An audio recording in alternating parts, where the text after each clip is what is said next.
So in this lab session we will learn about two important file handling functions known as fread and fwrite. So these are very important and we will see what they help us in.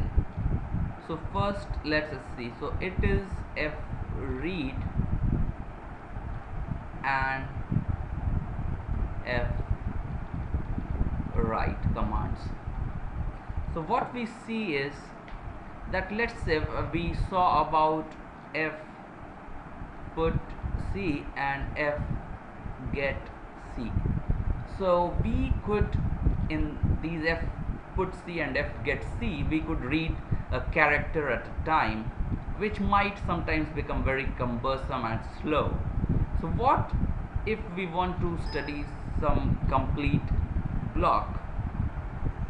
So in that case what we do is that we will use fread to read a block of memory or file and fwrite to write a block into the file.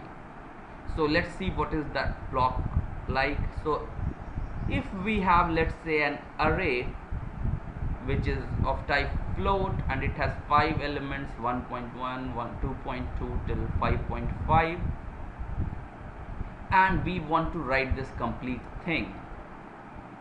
So how to do? So one thing is we can use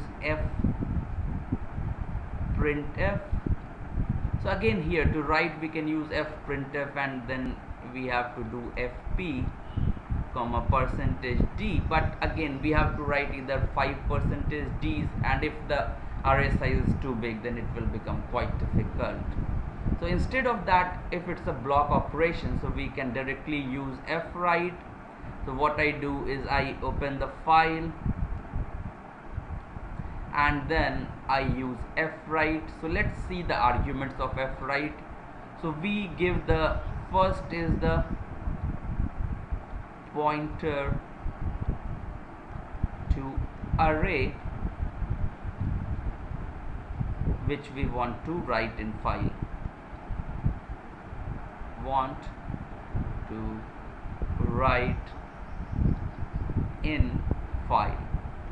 So let's look at the next thing. So next is size of float. So now when we are doing a block operation, so I should tell that, okay, what is the size of that elements of the block, and I say that, okay, each of the element is of this particular size, so size of float, and let's say it is 4 bytes. And now I need to define, okay, so this is one particular element size, how many elements I'm going to give, so that the total number of blocks is known. So I say that, okay, store for me, write for me 5 blocks, and of course the last one is where should I write. So this is the file pointer, this is the file pointer which tells where should I write my code, my file.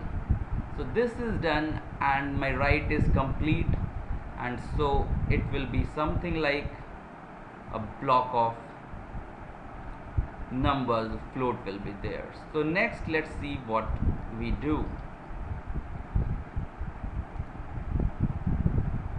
So next thing is, again, now we close the file and we are opening it in the read mode.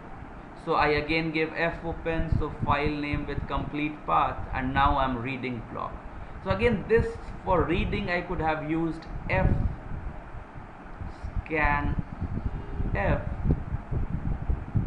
fp comma %d %f, something like this, but again it would have become cumbersome, and if the list is too long you cannot write such kind of statements. So I again, what I do is that there is a copy balance, which is again, it was a float, copy balance 5, so it is a float, and in which I want to copy or read it, whatever was the content in the file. I say that, okay, what is the size of each element, how many elements I want to read, and from where I want to read, which is stored in the file pointer.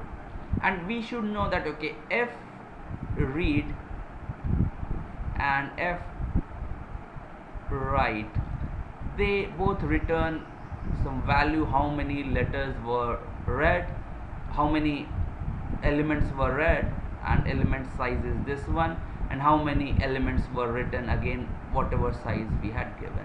So if we read and it's equal to this size, then it means we are correct, otherwise there were not enough elements there, so premature end of file, or otherwise file read error. So now we close it, the file pointer, we have read it into copy balance. Just to make sure, we print all the things in the copy balance, and we see that we are getting correct result, but we will run this code to perform for us. So let's run this code. We see, and let's see, so where is that file? So we have, here is the dev cpp file, and we have test.txt. so here something is written in block or bytes, so we are not going to be able to read it, because fread and fwrite are for block writing, but there is something written here, and when we read it, so we got the result. So this was about fread and fwrite, and this completes our lecture.